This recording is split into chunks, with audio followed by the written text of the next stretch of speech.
At first glance, the idea sounds like something pulled straight from a late-night documentary with dramatic music and questionable graphics.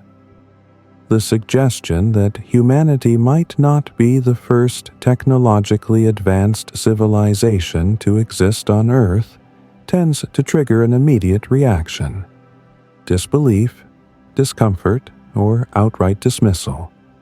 After all, we have museums full of human artifacts, libraries of written history, satellites mapping every corner of the planet. Surely, if someone else had built cities, machines, or industries before us, we would have noticed. That reaction is understandable. It's also exactly why the question is interesting. Science has a long history of uncomfortable ideas that initially sounded absurd. Continental drift was once mocked. The existence of invisible microbes was dismissed. Even the notion that Earth orbits the Sun faced fierce resistance. In each case, the problem wasn't that the idea violated evidence, but that it violated intuition. This question belongs in that same category, not as a claim, but as a carefully framed scientific thought experiment. It does not begin with the assumption that earlier civilizations existed. Instead, it asks something more subtle and more rigorous. If a technologically advanced civilization had existed on Earth millions of years ago, what evidence would realistically remain today? And, just as importantly, would we even know how to recognize it? That distinction matters. This is not about lost continents, ancient myths, or mysterious stone structures.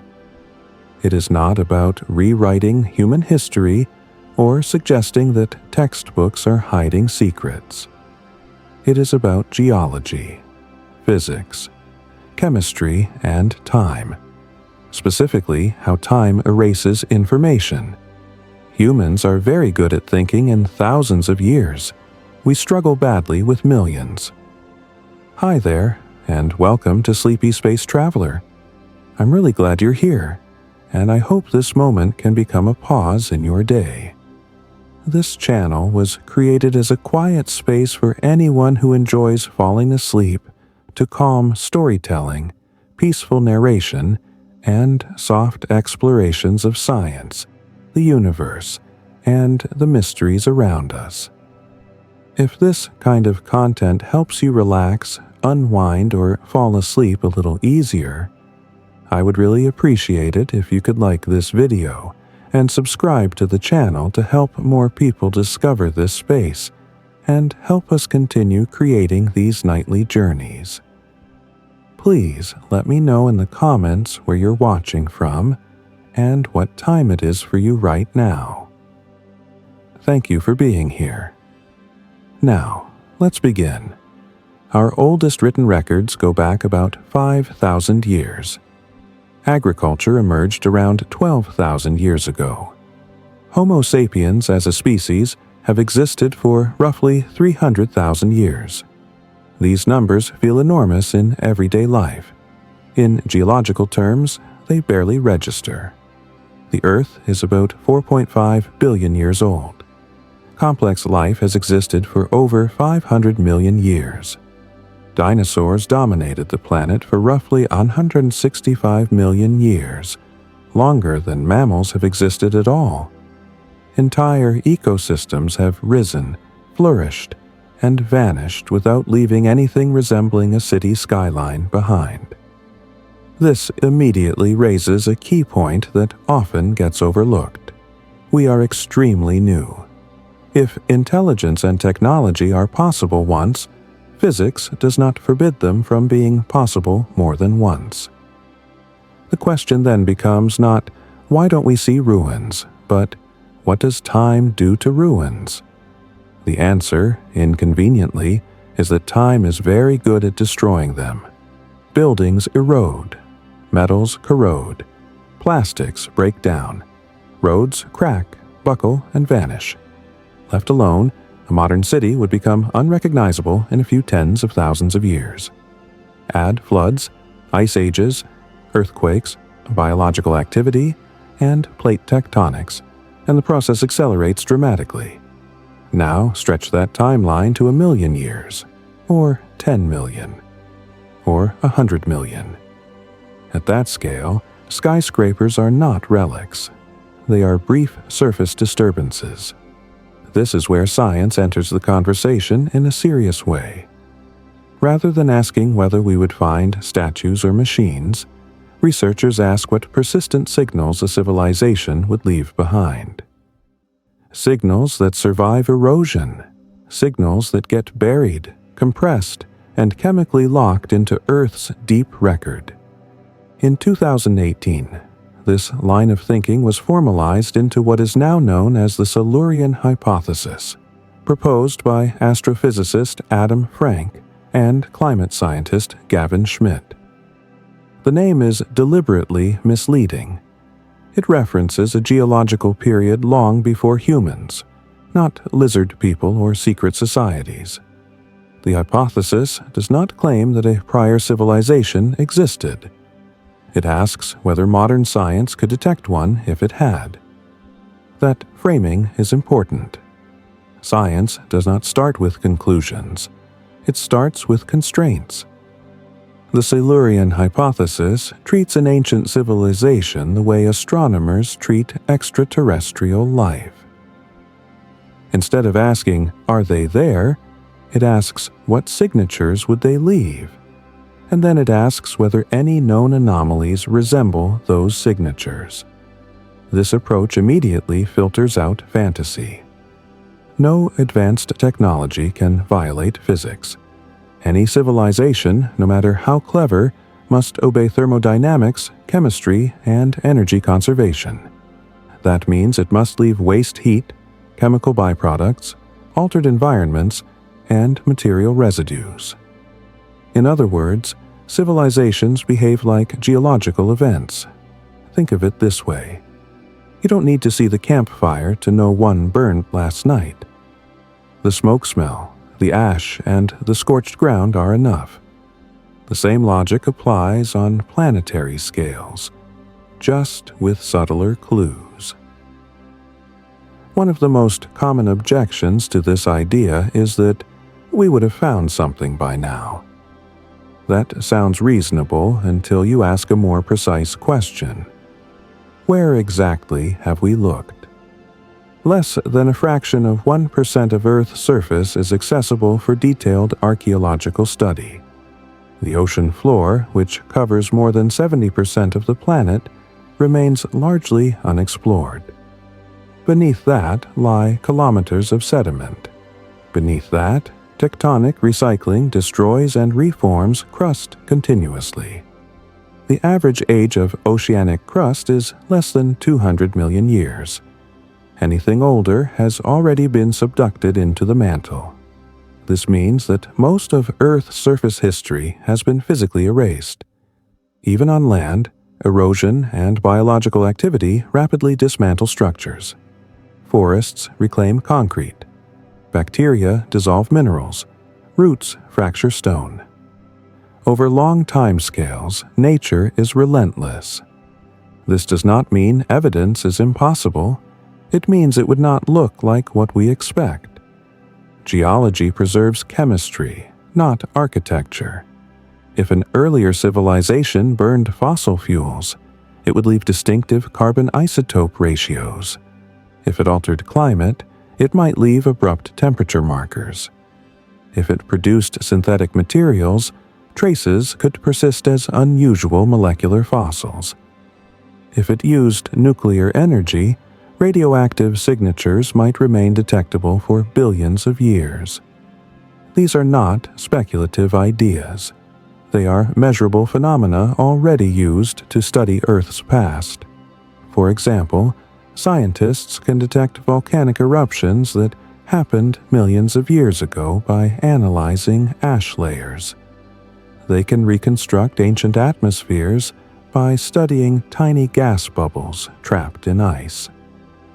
They can identify asteroid impacts through global iridium layers only millimeters thick. The planet remembers, but not in ways that are obvious to the naked eye.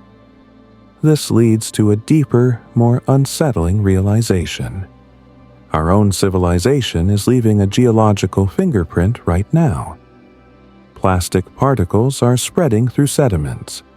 Artificial chemicals are entering food chains. Carbon dioxide levels are rising at a rate unprecedented in the geological record. Future geologists, human or otherwise, would not find our cities, but they would absolutely find our chemistry. From that perspective, the question is no longer strange. It becomes almost inevitable.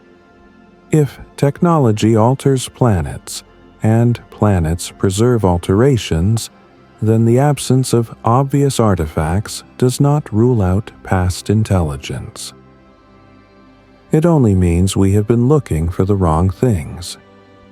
This idea does not require believing in hidden histories or suppressed knowledge. It requires accepting that time is far more destructive than intuition suggests. It also forces us to confront an uncomfortable implication.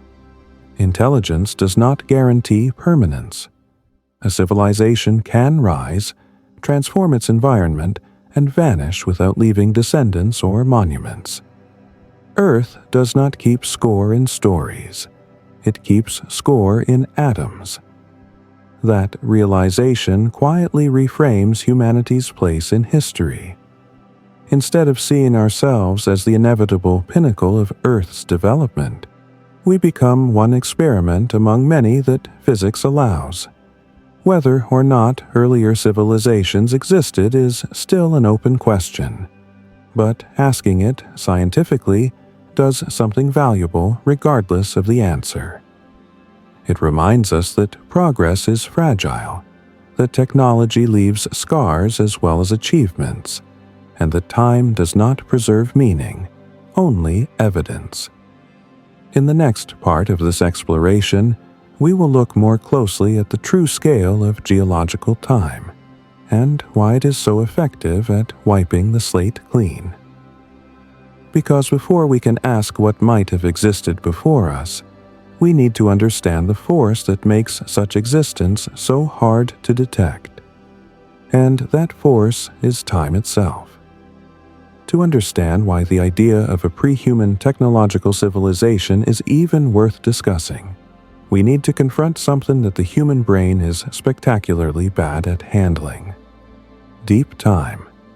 We're comfortable with years. We can sort of handle centuries. 1,000 years feels abstract but manageable. 10,000 years is already pushing it. Beyond that, our intuition collapses. The numbers stop feeling like time and start feeling like static. Geology does not have that problem. From the planet's perspective, 1,000,000 years is not dramatic. It's background noise. 100 million years is a chapter, not a saga. The entire existence of Homo sapiens fits into a thin margin at the very end of Earth's timeline, like a single sentence scribbled at the bottom of a very long book. This matters because permanence is an illusion created by short lifespans. We tend to think of mountains as eternal, continents as fixed, and oceans as stable. None of these things are true. Mountains erode, continents move, oceans open and close. The surface of Earth is not a museum. It's a conveyor belt. One of the most important concepts here is plate tectonics, which acts like a planetary recycling system.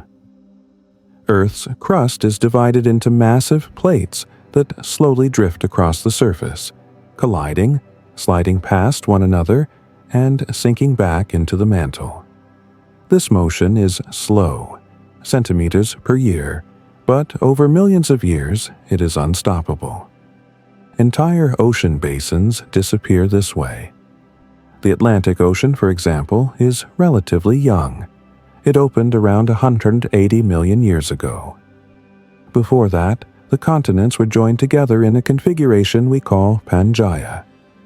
Before Pangaea, there were other supercontinents, and before those, others still. Each time, the surface was rearranged, erased, and rebuilt. This means that no piece of oceanic crust older than about 200 million years exists today. It has all been destroyed, subducted, melted, recycled into new crust. So, if an earlier civilization existed on coastlines, islands, or shallow seas, which is exactly where resources and stable climates tend to be, that evidence is likely gone forever. Even on land, survival is not guaranteed. Erosion is relentless. Wind, rain, ice, plants, microbes, and chemical reactions work together to break down rock into sediment. Given enough time, everything crumbles. The Himalayas are shrinking. The Appalachians, once as tall as the Alps, have been worn down into rolling hills. Cities are not special in this process.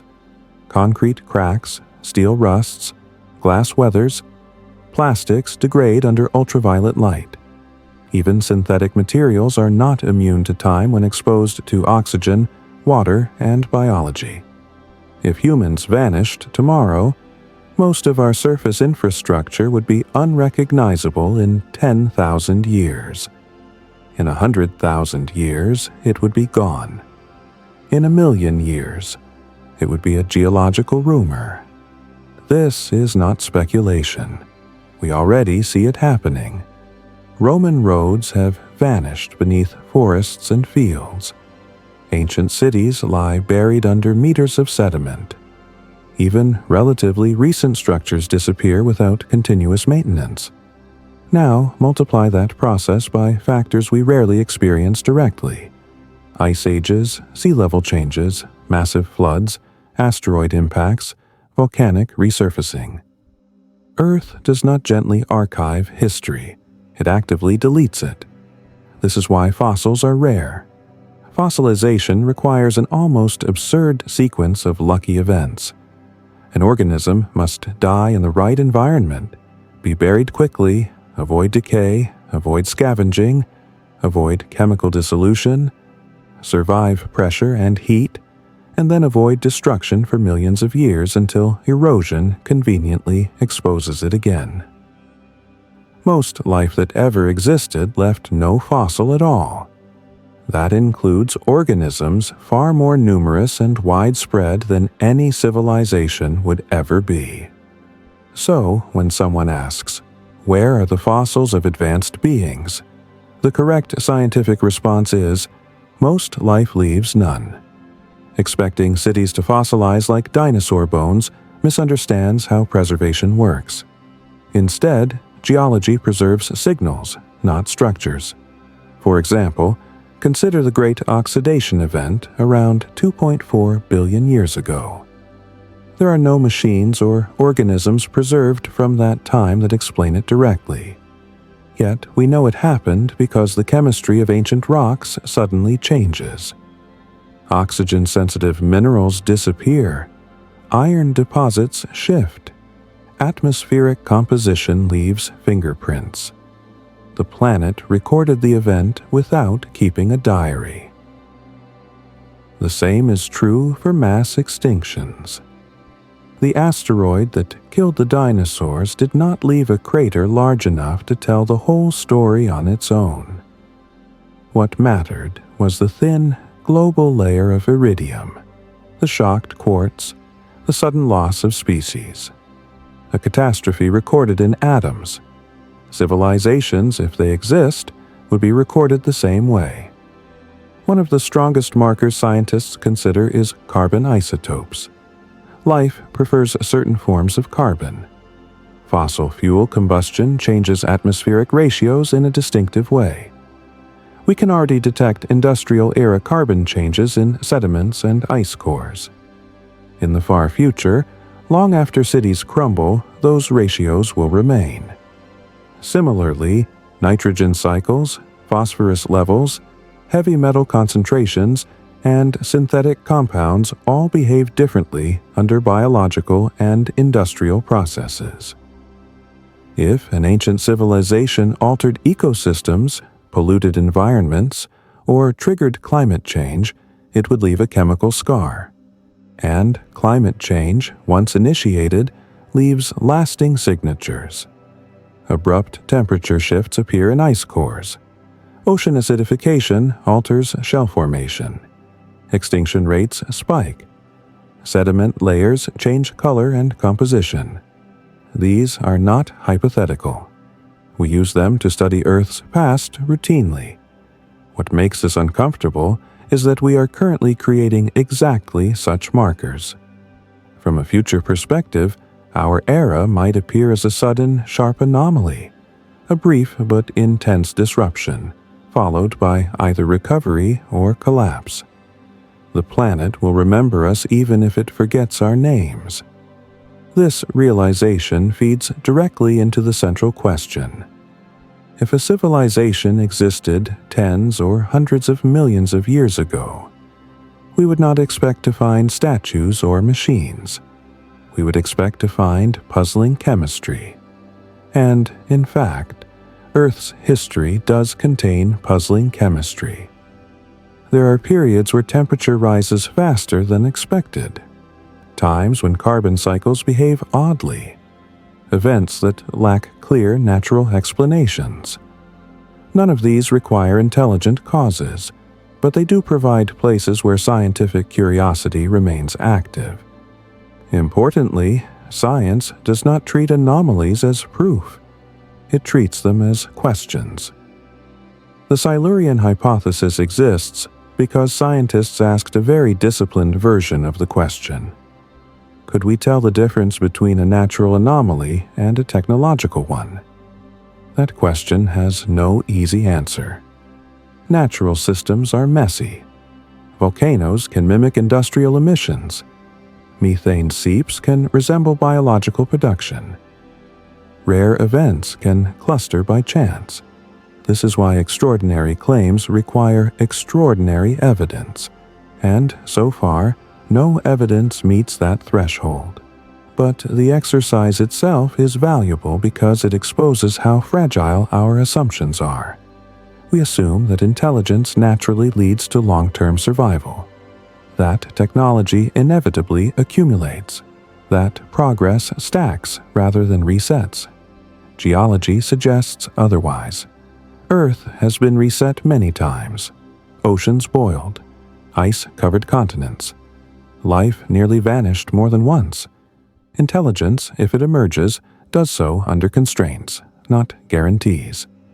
Seen this way, humanity is not the obvious endpoint of Earth's story. We are a moment in it. Understanding deep time does not make the idea of earlier civilizations true, but it makes it plausible enough to investigate without embarrassment. And that shift, from dismissal to disciplined curiosity, is the heart of scientific thinking. In the next part of this exploration, we'll narrow the focus further. Instead of asking what time erases, we'll ask what might survive even the most aggressive planetary recycling. What kinds of evidence are genuinely durable? What signals last the longest? Because if intelligence leaves a fingerprint that time cannot completely erase, that fingerprint would be subtle, global, and written in the language of physics. And that is where the question becomes truly interesting. If Earth is so good at erasing its own history, then the natural next question becomes more focused and more practical. What kinds of traces could survive anyway? Not buildings, not machines, not anything that depends on remaining intact. Instead, the most durable evidence would be indirect, changes written into chemistry, physics, and planetary systems themselves. This is where the idea of a technosignature becomes important. A technosignature is any measurable effect that suggests the presence of technology, even if the technology itself is long gone. Think of it like footprints after a person has already left the beach. You don't see the person, and the footprints are fading, but their pattern tells you something passed through. On Earth, the strongest technosignatures would likely be global, not local. Local structures vanish quickly. A city erodes, a mine collapses, a dam fails. But global changes, those that affect the atmosphere, oceans, or biosphere, are much harder to erase completely. They smear themselves across the planet's memory. One obvious example is isotopic imbalance. Atoms of the same element can have different numbers of neutrons, forming isotopes. Physical processes tend to produce certain ratios. Biological processes favor others. Industrial processes, especially large-scale ones, can push those ratios into patterns that don't occur naturally. We already use this method constantly. Scientists can identify fossil fuel use millions of years later because ancient carbon has a different isotopic signature than carbon released by volcanoes. Nitrogen fertilizer leaves its own fingerprint. Even nuclear reactions produce isotopes that are extremely difficult to generate by natural means. This raises an uncomfortable possibility. If an ancient civilization used energy at a planetary scale, especially nuclear energy, it might leave traces that persist far longer than any structure. Radioactive isotopes decay on known timescales. Some vanish quickly. Others last hundreds of millions of years. A spike in certain isotopes, especially in unusual ratios, would stand out. So far, no such definitive spike has been found that cannot be explained naturally. But again, the absence of evidence is not evidence of absence, it simply tells us where the limits are. Another potential technosignature is synthetic chemistry. Certain molecules simply do not form easily without deliberate manufacturing. Chlorofluorocarbons, for example, do not arise naturally in significant quantities. They are purely industrial. They also persist in the atmosphere for a long time. Plastics are another interesting case. Plastics degrade, but not completely. They fragment into microplastics, which then become part of sediments. Over long periods, those fragments could be compressed, altered, and preserved as a distinct layer, something future geologists might identify as a plastic horizon. If an ancient civilization used synthetic polymers extensively, traces might survive as unusual organic compounds embedded in rock layers. However, chemistry alone can be tricky. Nature is capable of strange things. Life produces complex molecules. Volcanoes can mimic industrial emissions. Lightning creates nitrates. The planet is creative. That's why scientists look for patterns, not single anomalies. A single odd molecule is noise. A global shift across multiple independent systems is signal. Climate is another powerful recorder. If a civilization triggered rapid warming, through greenhouse gases, for example, that event would appear as a sharp temperature spike in ice cores, sediment layers, and fossil distributions. The rate of change matters here. Natural climate shifts tend to occur over long timescales. Sudden jumps are harder to explain. There have been rapid warming events in Earth's past, such as the Paleocene-Eocene thermal maximum. These are still studied intensely because they resemble modern climate change in certain ways. Most researchers believe they were caused by massive releases of carbon from natural reservoirs. but the fact that they resemble industrial era changes is exactly why they're relevant. The key insight is this. From a geological perspective, our civilization looks like a strange experiment. If we vanished tomorrow, future scientists, human or otherwise, would see a sudden carbon spike, a rapid warming, a mass extinction beginning, unusual sediment chemistry, and then silence. They would debate what caused it. That debate would look very similar to the one we're having now. But Earth is not the only place to look. If an earlier civilization existed, it might not have confined its activity to the surface of Earth. Even a modest technological society might leave traces beyond the planet, especially if it launched objects into space. This is where the moon becomes interesting. The moon has no atmosphere, no weather, no plate tectonics, and almost no erosion. Its surface is essentially a museum of impacts and debris, preserved for billions of years.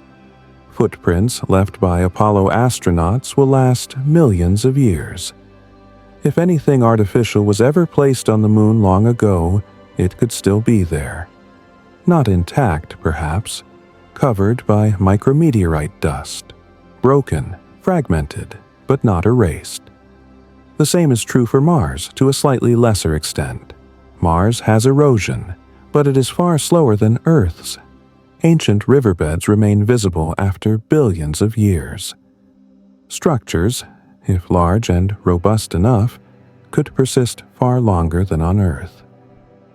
This has led some scientists to suggest that off-world archaeology might one day be more informative than Earth-based archaeology when studying deep history. Not because we expect to find alien ruins, but because preservation conditions are better. Even in space itself, long-lived technosignatures are possible. Satellites in stable orbits can persist for extremely long times. Debris trapped in gravitationally quiet regions, such as Lagrange points, could remain for millions of years. Objects drifting between planets might survive far longer than anything on the surface of a dynamic world. Again, none of this implies that such objects exist, but it reshapes what evidence would mean.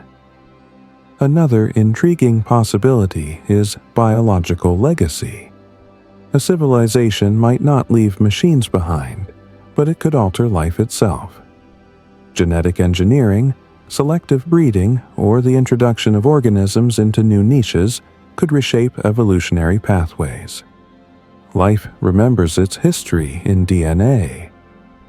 If an ancient intelligence modified organisms in a way that later evolution built upon, those changes could persist long after the civilization vanished.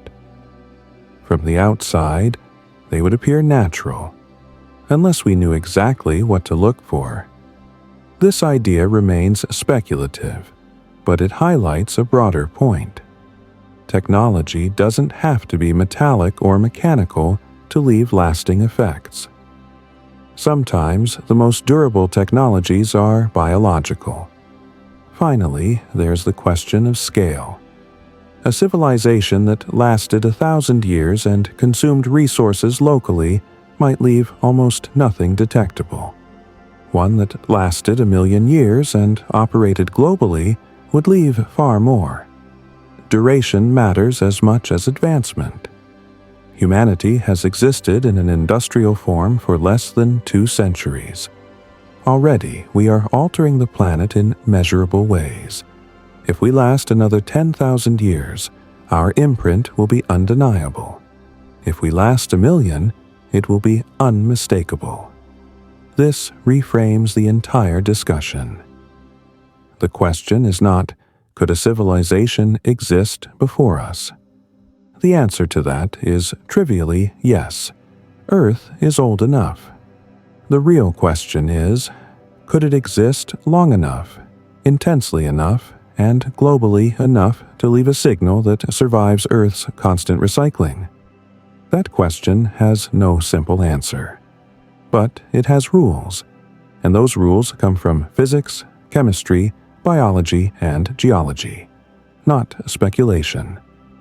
At this point, it's important to pause and emphasize something crucial. None of this suggests that evidence of a prior civilization has been found. It has not. What it does suggest is that our expectations about what evidence should look like have been naive.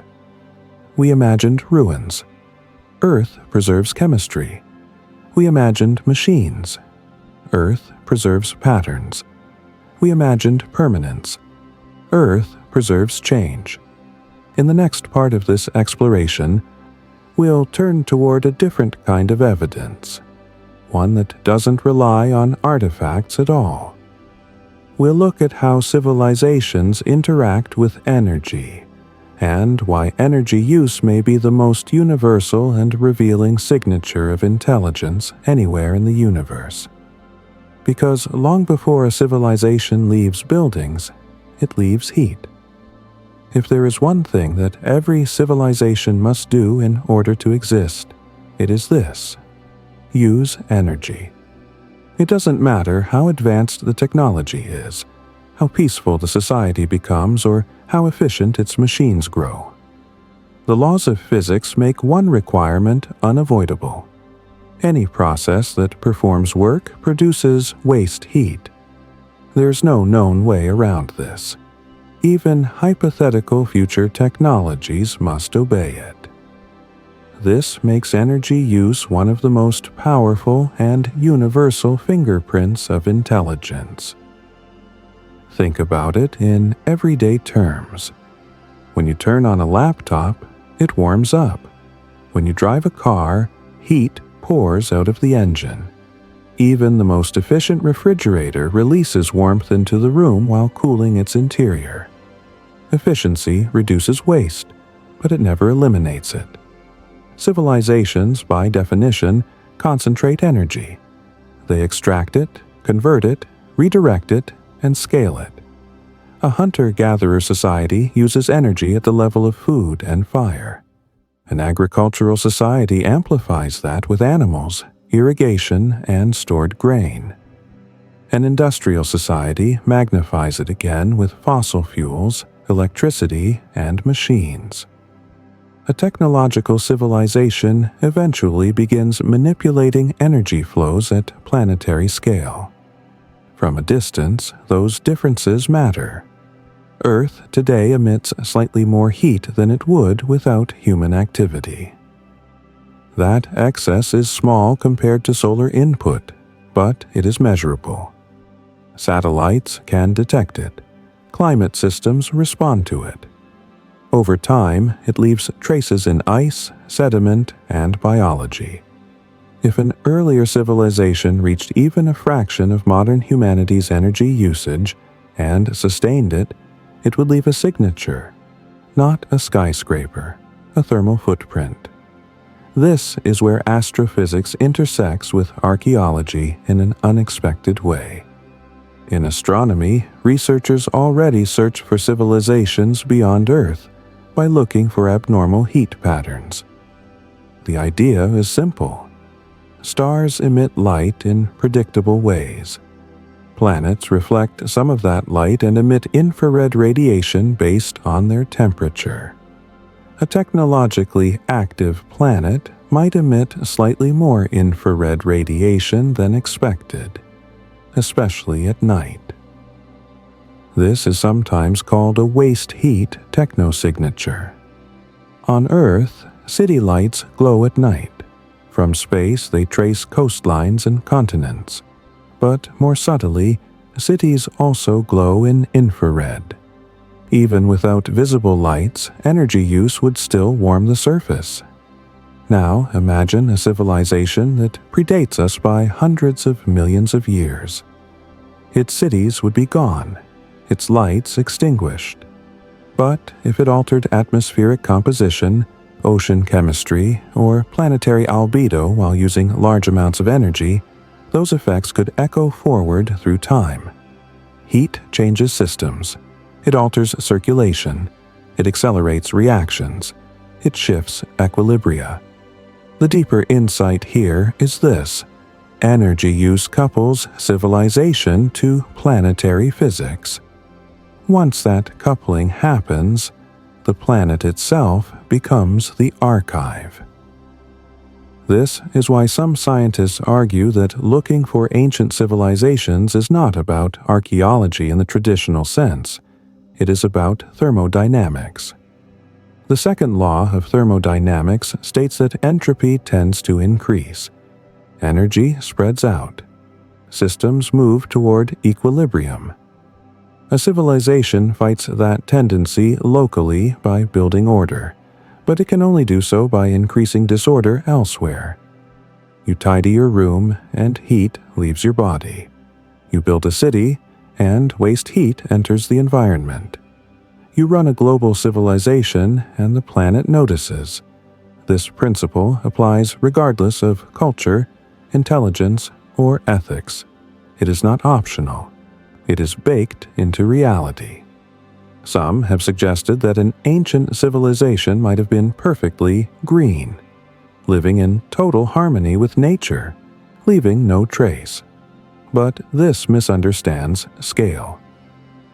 Harmony reduces damage, but it does not eliminate physical impact.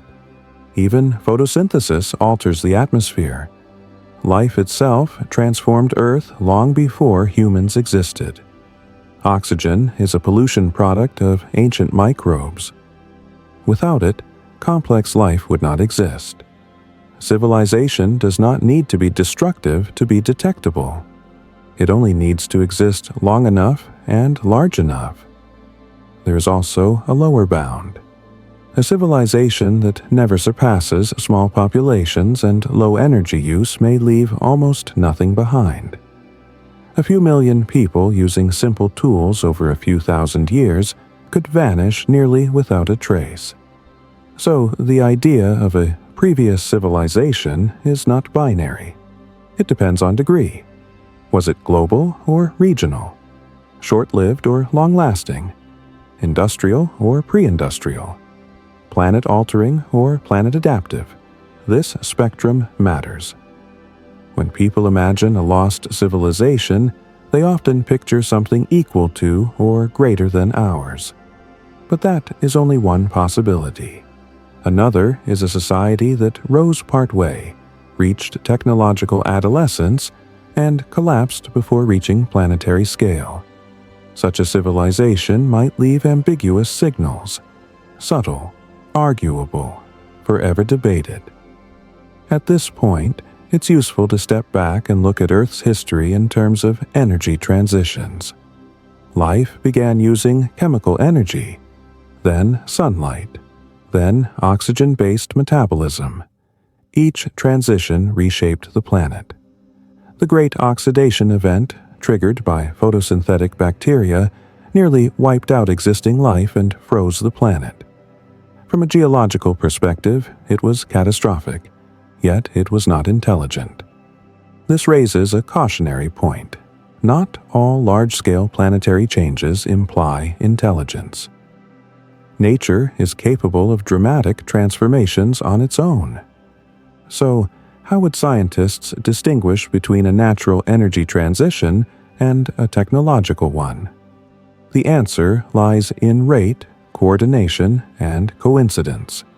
Natural processes tend to follow physical constraints gradually. Sudden changes can happen, but they often have clear triggers: volcanism, asteroid impacts, orbital shifts. Technological processes, in contrast, often accelerate faster than natural systems normally allow. They introduce compounds in unusual combinations. They produce synchronized changes across unrelated systems. For example, burning fossil fuels simultaneously increases atmospheric CO2, alters isotopic ratios, introduces trace metals, changes land use patterns, and accelerates extinction rates, all within a geological blink. It is the combination that matters.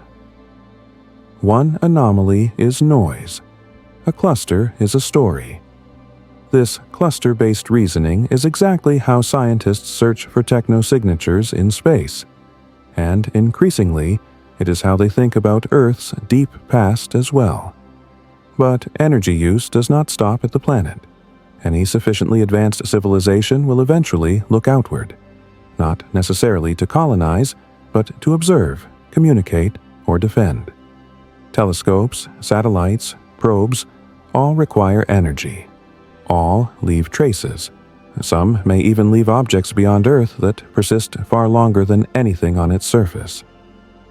This brings us to a strange but important idea.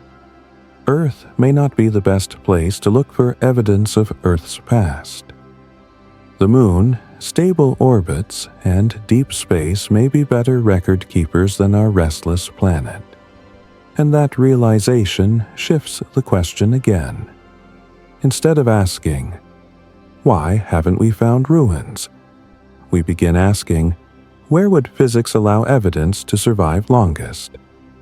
That question leads naturally into a broader one. If civilizations can rise, fall, and vanish with barely a trace, what does that say about our own future? And, if we are not the first, what patterns might repeat? In the next part, we'll widen the lens further and examine how Earth fits into a larger cosmic context.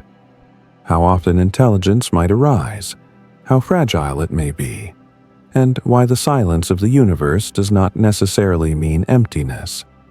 Because to understand whether we are alone in time, we must first understand how rare, or how fragile, technological civilizations truly are. Once you start thinking about civilizations as physical processes rather than cultural stories, a larger pattern begins to emerge. Technology is not just something intelligent beings choose to develop. It may be something that naturally appears when energy flows, complexity, and time align in the right way. In other words, civilizations might be less like miracles and more like phase transitions. Water becomes ice below a certain temperature. It becomes steam above another. No one forces it to change state.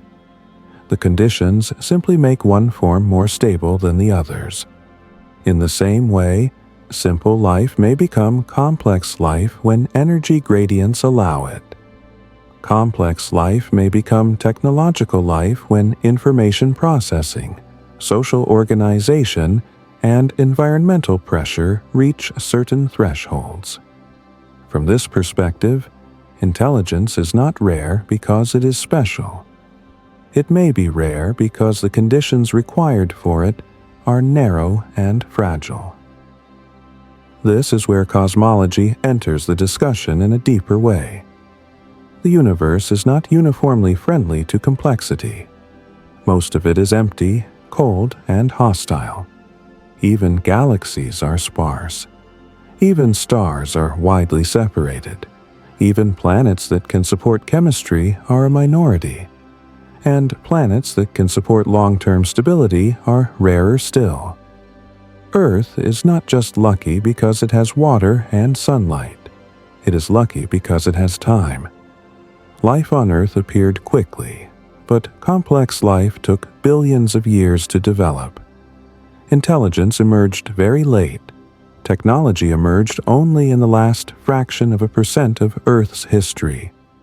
And industrial technology, capable of altering planetary systems, has existed for less than 2 centuries. That is an astonishingly narrow window. If another civilization arose on Earth hundreds of millions of years ago, it would have needed the same long stretch of stability. No global glaciation that wiped out ecosystems. No asteroid large enough to reset the biosphere. No runaway greenhouse. No sterilizing radiation event. Earth has survived many near misses. This raises a subtle but important point. The absence of evidence may reflect the rarity of uninterrupted opportunity, not the impossibility of prior intelligence. Now widen the view beyond Earth. Astronomers estimate there are hundreds of billions of galaxies in the observable universe, each containing hundreds of billions of stars. Even if intelligent life arises on only a tiny fraction of planets, the total number of civilizations that have ever existed could be enormous. But they would not overlap in time. Civilizations may flicker on and off like brief sparks in a vast darkness, separated by millions or billions of years. The chance that two technological societies exist at the same time, close enough to detect one another, may be extremely small. This is one possible resolution of the famous Fermi paradox, the question of why we see no obvious signs of extraterrestrial intelligence. The universe may not be silent because it is empty. It may be silent because intelligence is temporally isolated. Now apply that same logic inward to Earth's own timeline. If intelligence is rare and fragile on cosmic scales, it may be equally fragile on planetary scales. A civilization could arise, flourish briefly, and disappear long before another appears, with no overlap and minimal trace. Geology is unforgiving. Earth recycles its surface. Plates move. Oceans open and close. Mountains rise and erode. Sediment buries everything. Over hundreds of millions of years, even continents are rearranged. Human civilization has existed for a geological instant. We often forget how little time that really is. If our cities vanished tomorrow, most surface traces would be gone within a few million years. Concrete would crumble, steel would rust, plastics would break down. Eventually, even our minds, tunnels, and landfills would be subducted or buried beyond recognition. What would remain? Some chemical anomalies, some isotopic shifts, a thin layer in the rock record, perhaps a brief spike in extinction rates, maybe a narrow band enriched in unusual materials. That is all. Now imagine an earlier civilization that never reached spaceflight, never built nuclear weapons, never altered climate dramatically. Its footprint would be even smaller. It would not leave pyramids waiting to be discovered. It would leave statistical oddities. This is why some scientists argue that asking, "Did a previous civilization exist?" may be the wrong framing. A better question might be, what is the maximum level of technological activity that could have occurred without leaving an unmistakable signal? That question can be studied. Researchers can model how much energy a civilization could use before altering climate, how long synthetic materials persist, how isotopic ratios change, how biological systems respond to industrial stress. These models allow scientists to place upper limits on hypothetical past civilizations. So far, those limits suggest that no civilization comparable to modern humanity existed in Earth's deep past. But they do not rule out smaller, shorter-lived technological episodes. And this distinction matters. It shifts the discussion from sensational claims to testable hypotheses. Now, consider a further complication. Intelligence may not always look like us. We tend to imagine technological societies as urban, mechanical, and expansionist. But intelligence could take other forms. A civilization might develop advanced biology instead of machinery. It might use organic computation. It might rely on slow, distributed processes rather than centralized industry. Such a society could achieve sophisticated knowledge without ever building smokestacks or power plants. Would we recognize it? Probably not. Our detection methods are biased toward what we know. We look for metals, energy use, radio signals, and atmospheric pollution because those are our signatures. But evolution does not promise repetition. This uncertainty does not weaken science. It humbles it. The goal is not to prove that we were not first, or that we were. The goal is to understand what kinds of civilizations physics allows, and what kinds of traces they must leave. In this sense, the question of prior civilizations is not about rewriting history. It is about understanding the constraints of reality, and those constraints apply equally to us. We are now a planetary-scale energy user. We are altering atmospheric chemistry. We are reshaping ecosystems. We are creating a geological layer that future scientists, human or otherwise, could detect. We are becoming a signal. That realization changes the tone of the question. Instead of asking, were there others before us, we might ask, what kind of signal will we leave behind? And perhaps more urgently, how long will it last? In the next part, we'll explore how scientists search for civilizations beyond Earth, what techno-signatures they prioritize, and how those same methods loop back to inform the search for intelligence in Earth's own deep past. Because the tools we build to find others may end up revealing more about ourselves than we ever expected. When scientists look outward into space searching for other civilizations, they are not just indulging curiosity. They are testing assumptions about how intelligence interacts with physics. Every telescope aimed at the stars is also, indirectly, a mirror pointed back at Earth. Modern searches for extraterrestrial intelligence no longer focus only on radio signals.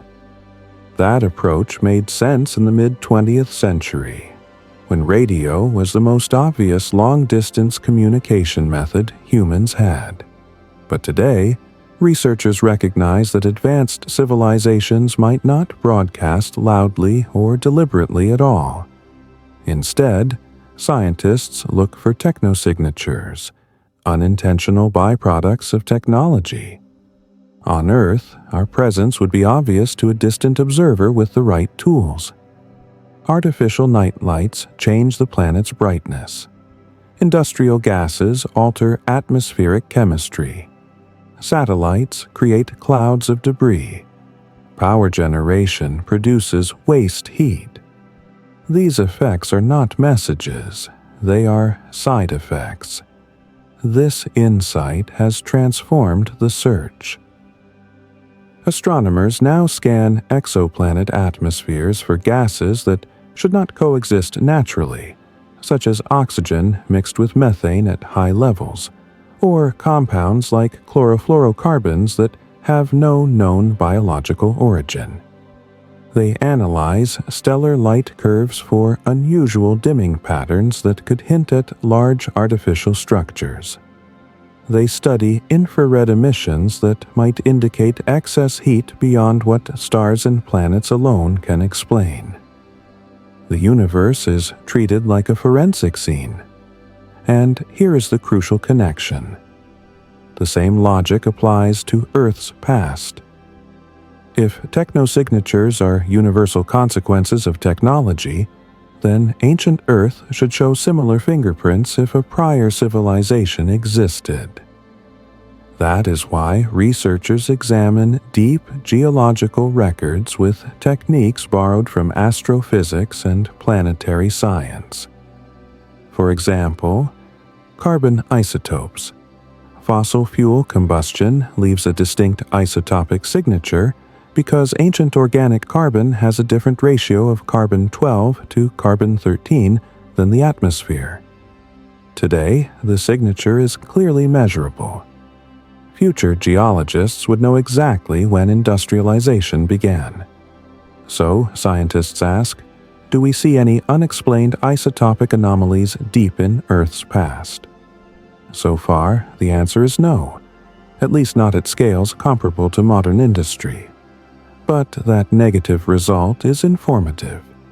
It tells us how loud a civilization must be to remain detectable after deep time erases most surface evidence. Other researchers examine sediment layers for synthetic materials. Plastics, for instance, degrade slowly but not indefinitely. Under pressure and heat, they break down into simpler hydrocarbons. Given enough time, they become indistinguishable from natural compounds. This means that a civilization could exist, use plastics briefly, and vanish without leaving a clear plastic horizon in the geological record. Then there is metallurgy. Large-scale metal refinement concentrates elements in unnatural ways. Mining produces localized spikes in copper, nickel, aluminum, and rare earth elements. Over millions of years, erosion and tectonics disperse these signatures, but not perfectly. Geochemists have searched for unexplained metal concentration patterns that do not align with known biological or volcanic processes. Again, nothing definitive has appeared. But nothing definitive does not mean nothing possible. It means that if a prior civilization existed, it likely did not reach energy scales anywhere near ours, or it existed for too short a time. This brings us to energy. Energy use is the universal metric of technological impact. It determines how visible a civilization is, how much it alters its environment, and how long its traces persist. Physicist Nikolai Kardashev proposed a classification system based on energy consumption. A Type 1 civilization uses the energy available on its home planet. Type 2 harnesses the power of its star. Type 3 uses energy on a galactic scale. Humanity is not yet Type 1. If a previous Earth civilization existed, it almost certainly remained far below that threshold. Perhaps it relied on biological energy, wind, water, or limited combustion. Perhaps it never crossed the line into self-amplifying industrial growth. That raises an uncomfortable possibility. Technological development may not be monotonic. It may not always accelerate. Some civilizations might stabilize at low energy use, then collapse, then vanish. This idea aligns with evolutionary theory. Evolution favors survival, not progress. If a technology increases short-term success but destabilizes long-term viability, natural selection may ultimately eliminate it. From this angle, intelligence is not a guaranteed endpoint. It is an experiment. Earth has run many experiments. Most failed. Now, consider how this perspective reframes our cosmic searches. When we scan the galaxy and see silence, it may not mean intelligence is rare. It may mean intelligence is brief. Civilizations could rise and fall faster than light can carry their signatures across space. By the time a signal arrives, the sender is already gone. That would make the universe appear empty, even if it is intermittently alive.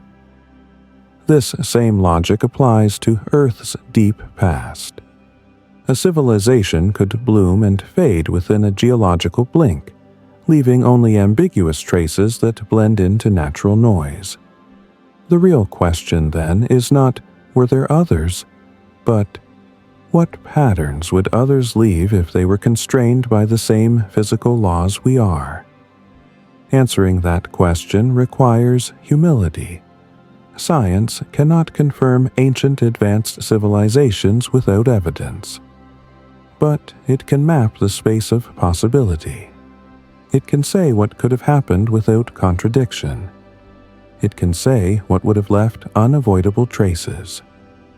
So far, the conclusion is nuanced. Earth does not show evidence of a past civilization comparable to ours, but physics does not forbid smaller, quieter, or shorter technological episodes. That is not a failure of science. It is a boundary, and boundaries matter, because they shape how we interpret our own future. In the next part, we'll turn fully inward and examine the Anthropocene, the geological era we are creating right now, and ask whether humanity is becoming exactly the kind of transient signal that future scientists might struggle to detect. Because the most unsettling possibility is not that we were not the first. It is that we might not be the last, and that our trace, like any other, may be far more fragile than we like to believe. Once we turn our attention to the present moment, the discussion about ancient civilizations stops being abstract and becomes deeply personal. Whether or not others existed before us matters less than what we are becoming right now. Because for the first time in Earth's history, a single species is leaving a signal that could be detected millions of years in the future. Geologists already recognize this moment as unusual. Human activity has altered the planet fast enough to be visible in rock layers. Future scientists would see a sharp boundary, sudden changes in sediment composition, extinction rates, carbon isotopes, nitrogen cycles, and trace metals. This boundary is now commonly called the Anthropocene, though its formal definition is still debated. What matters is not the name, but the pattern. Earth's geological record usually changes slowly. Climate shifts take tens of thousands of years. Ecosystems adapt gradually. Mass extinctions are rare and unmistakable. What we are doing stands out because of speed. The planet is changing faster than its natural systems evolved to handle. From the perspective of deep time, speed is suspicious. If scientists millions of years from now were examining Earth's history, they would not see cities or satellites. They would see a sudden spike in disruption, followed by one of two outcomes. Either the disturbance stabilizes and becomes a new equilibrium, or it collapses and fades into background noise. This is where the hypothesis of earlier civilizations intersects with a much more uncomfortable question. How long can a technological civilization persist before its own footprint becomes its undoing? Physics does not allow unlimited growth on a finite planet. Energy must come from somewhere. Waste must go somewhere. Entropy never negotiates. Every civilization, whether hypothetical or real, faces the same constraints. The question is how it responds to them. One possibility is collapse. Another is stabilization.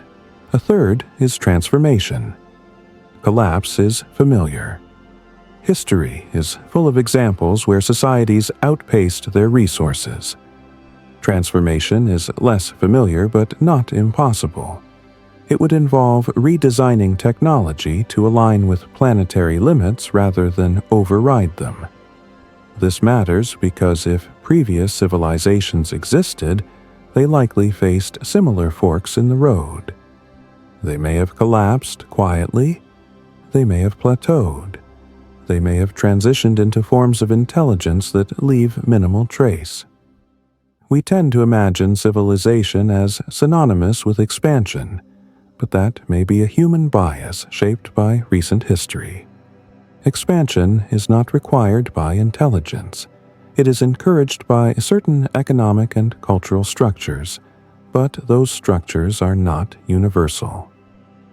A civilization could choose or evolve toward minimal energy use, slow growth, and ecological integration. Such a society might last longer precisely because it avoids dramatic signatures.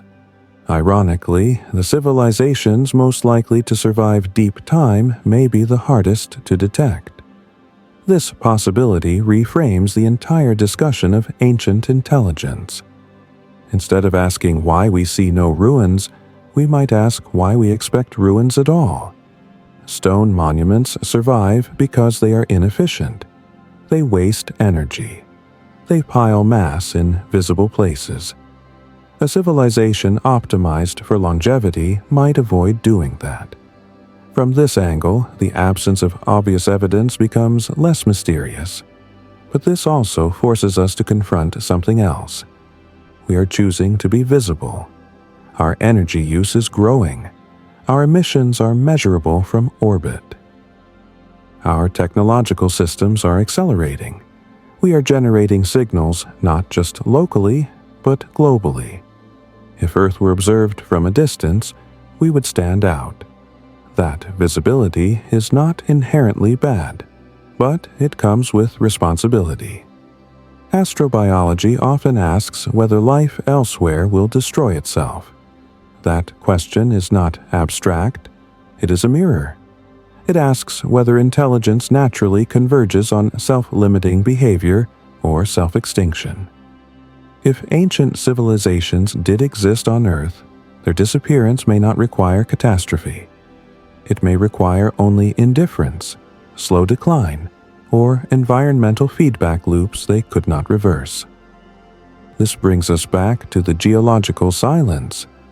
Earth's past does not scream with evidence of prior advanced societies, but it also does not guarantee that intelligence is unique or permanent. It tells us something subtler. The planet is very good at forgetting, and forgetting is not malicious. It is simply how physics works. Entropy smooths sharp edges. Erosion erases patterns. Time reduces complexity unless energy is continuously applied. We are currently applying that energy. Whether future Earth remembers us depends not on our stories, but on our material impact.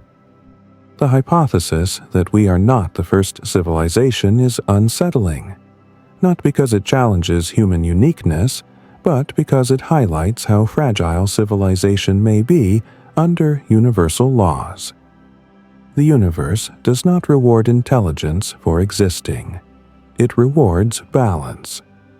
In the final part, we'll step back and ask what this entire question about ancient civilizations, cosmic intelligence, and deep time reveals about science itself. Not as a collection of answers, but as a method for confronting uncertainty without surrendering curiosity. Because in the end, the most important insight may not be whether others came before us, but whether we learn how to remain at all. After recognizing how easily a civilization's physical traces can fade, another question naturally follows. Even if evidence survives, would we know how to interpret it? Science depends not only on data, but on frameworks. We see patterns because we know what to look for. Anything outside those expectations risks being dismissed as noise. This is one of the most subtle obstacles in studying deep time. A signal can exist without being recognized as meaningful. Consider how long it took humans to understand fossils. For centuries, fossilized shells found on mountaintops were explained as tricks of nature or remnants of a single flood. The idea that they represented ancient life required a conceptual shift, not just better tools. The evidence was always there. The interpretation was not. The same problem applies to ancient technology. Even if a prior civilization left behind unusual materials or structures, those traces might not register as artificial without a clear reference point. A strange alloy could be interpreted as a geological oddity. A symmetrical pattern could be dismissed as erosion. An anomalous isotope ratio might be attributed to an unknown natural process. Science progresses by narrowing uncertainty, not eliminating it. This is why modern researchers emphasize multiple lines of evidence. No single anomaly would be convincing on its own, but a cluster of unrelated signals pointing in the same direction could shift consensus. This approach mirrors how astronomers infer the existence of dark matter or exoplanets. They are not seen directly, but their effects accumulate across independent observations. Applied to Earth's past, this means combining geology, geochemistry, paleontology, climatology, and physics. It means asking whether there are periods where multiple systems behaved strangely at once. Unexplained warming combined with unusual extinctions. Chemical changes without obvious volcanic sources. Shifts in sediment patterns that don't match known climate cycles. So far, Earth's history shows many disruptions, but all can be explained within known natural mechanisms. Still, the process of checking matters, because it sharpens our understanding of what natural processes can do on their own. It reduces the temptation to assign intelligence where physics already suffices. And it clarifies how extraordinary a claim would need to be to justify extraordinary conclusions. There's also a deeper implication here, one that reaches beyond Earth. When scientists search for intelligence elsewhere in the universe, they face the same interpretive challenge. A strange signal could be a beacon or a pulsar. An unusual atmospheric composition could be industry or chemistry we don't yet understand. History shows that nature is often more creative than our first explanations. This does not make the search futile. It makes it disciplined. And discipline is what separates speculation from science. The hypothesis that humanity might not be the first civilization on Earth survives not because evidence supports it, but because evidence does not forbid it at certain scales. That distinction is important. It keeps the idea in the realm of inquiry rather than belief. But it also forces a realization that is harder to ignore. We may be underestimating how easy it is for intelligence to disappear without a trace.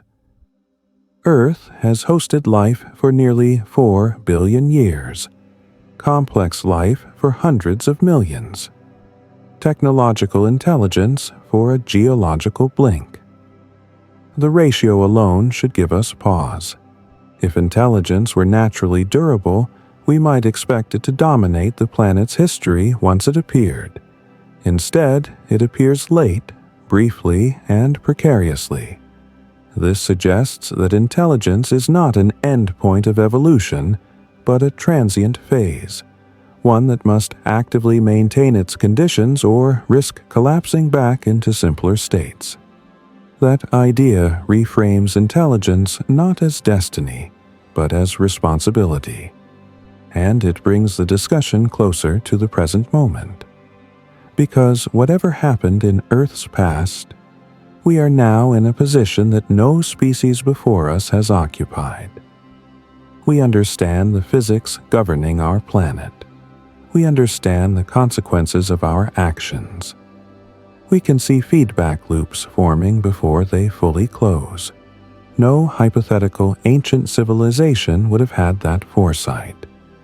The question, then, is not whether others came before us. It is whether knowledge changes outcomes. If intelligence tends to erase itself, can awareness interrupt that pattern?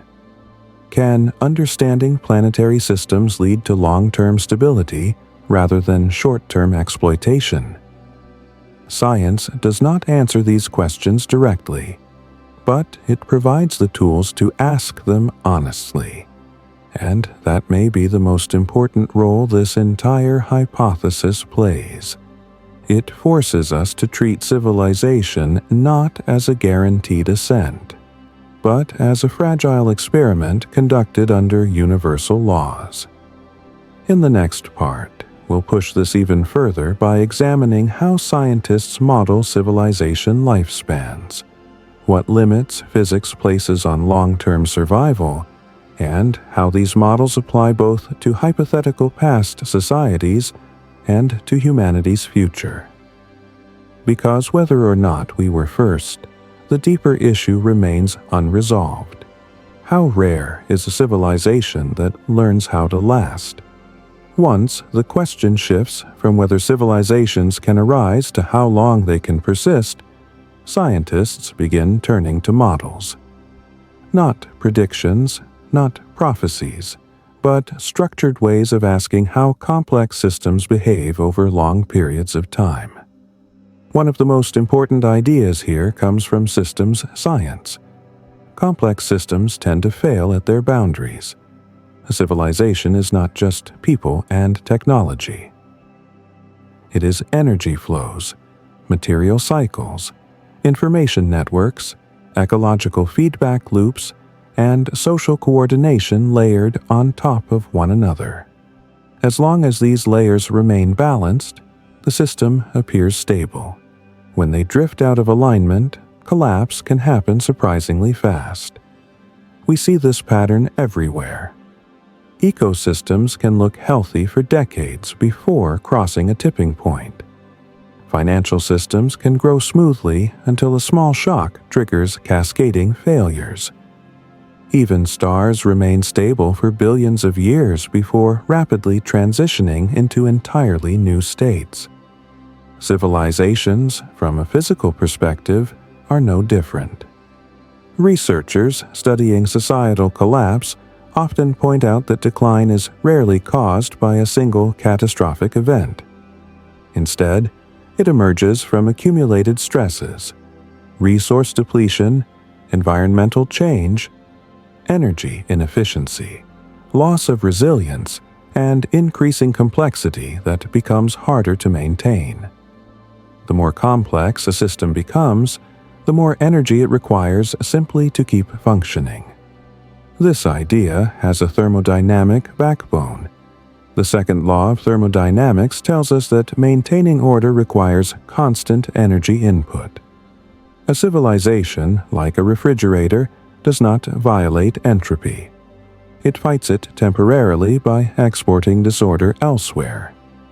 The larger the civilization, the larger the energy gradient it must sustain. If that gradient weakens, complexity collapses. From this angle, an advanced civilization leaving little trace behind becomes less surprising. If it collapsed before spreading far or restructuring the planet deeply, its footprint might never exceed the noise floor of geological processes. Now extend this reasoning to deep time. Earth's geological systems are extraordinarily good at erasing surface complexity. Plate tectonics recycle crust. Weather pulverizes structures. Biology reclaims materials. Even the atmosphere acts as a chemical blender, smoothing out anomalies over long durations. A city left unattended does not fossilize. It dissolves. In fact, most of what humans build today would be gone within a few million years, even without catastrophic collapse. Steel rusts, concrete fractures, plastics degrade. Only a small subset of materials, certain ceramics, glasses, or isotopic signatures, might persist, and even those would be scattered and ambiguous. This is why scientists focus not on buildings or tools, but on planetary-scale signatures. Did atmospheric composition shift unnaturally? Did energy flows exceed what biology alone could plausibly sustain? Did extinction rates accelerate beyond known natural drivers? these are questions we can test, and so far, Earth's record does not demand a prior technological civilization to explain it. But again, absence of demand is not proof of absence. The more subtle realization is that planetary histories may be compatible with multiple narratives until evidence forces a narrower interpretation. Science advances by tightening constraints, not by declaring certainty where data is incomplete. Interestingly, this same uncertainty shapes how we think about the future. Many of the models used to estimate the longevity of civilizations, such as those connected to the Drake equation or more recent sustainability frameworks, suggest that long-lived technological societies may be rare. Not because intelligence is unlikely, but because stability is hard. Short-lived civilizations may be common. If that is true, then Earth's silence about its past becomes less mysterious. The fossil record would be dominated by biology, not intelligence. Intelligence might flicker briefly, leave modest planetary scars, and vanish.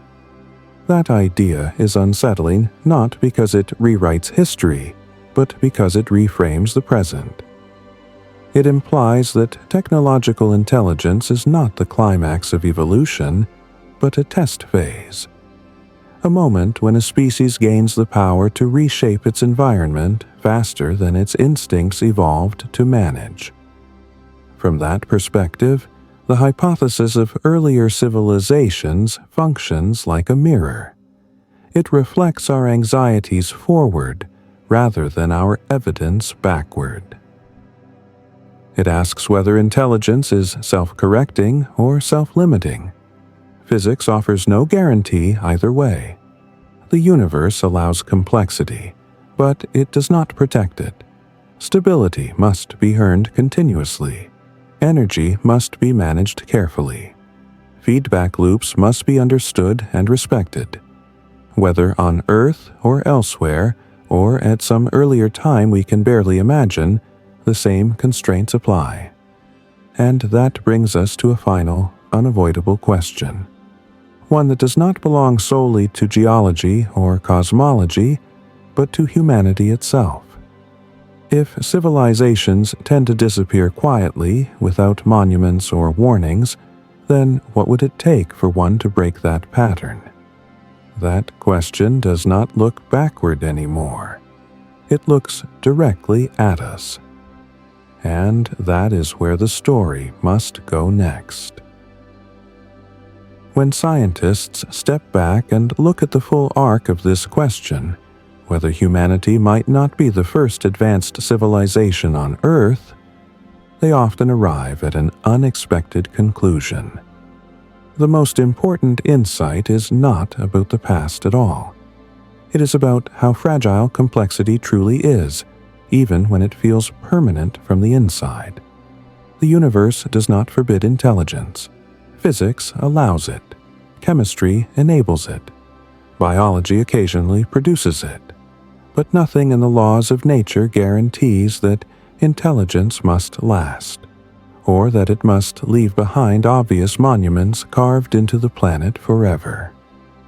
In that sense, Earth's geological silence may not be hiding a forgotten civilization. It may be demonstrating a deeper rule, that time is far more powerful than technology. Civilizations operate on timescales of thousands of years. Geology operates on millions. Plate tectonics, erosion, chemical cycling, and biological evolution slowly but relentlessly reset the surface of the planet. From that perspective, even our modern world, dense with data, machines, and global infrastructure, may appear fleeting when viewed from deep time. This does not mean that earlier civilizations certainly existed. The scientific evidence does not currently require that explanation. But it also does not rule out the possibility that intelligence could arise, transform itself, and disappear without leaving an unmistakable fingerprint. What this hypothesis ultimately does is expand our sense of humility. It reminds us that intelligence is not separate from nature. It is a process within it. And, like all natural processes, it is subject to constraints: energy availability, environmental stability, and the ability to adapt faster than conditions change. Interestingly, this same framework is now being applied beyond Earth. Astrobiologists searching for life on exoplanets increasingly focus not just on whether life could arise, but on whether technological civilizations could survive long enough to be detected. A brief, energy-intensive phase might leave only subtle traces: atmospheric changes, transient heat signatures, or chemical imbalances that fade quickly. Earth may be typical rather than exceptional. If earlier technological phases occurred here or elsewhere, they may have been short chapters, not dominant epochs. Intelligence might be less like a permanent layer in the fossil record and more like a rare, delicate pattern that appears, reshapes its surroundings briefly, and then dissolves back into the broader flow of planetary evolution. Seen this way, the real lesson is not mysterious or alarming. It is clarifying. Humanity is not standing on a stage built by unknown predecessors.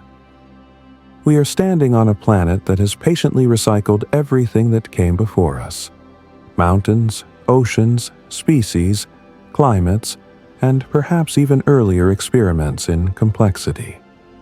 Whether or not another civilization once rose and fell here, the same reality applies now. What we build only endures if it remains compatible with the systems that support it. That compatibility is not philosophical. It is physical. Energy must be balanced. Feedback must be respected. Growth must eventually stabilize or transform. These are not moral rules. They are thermodynamic ones. And so the hypothesis that we may not be the first advanced civilization does not diminish humanity's story. It deepens it. It places us not at the center of history, but within a long sequence of natural experiments. Some successful, some brief, all governed by the same universal laws.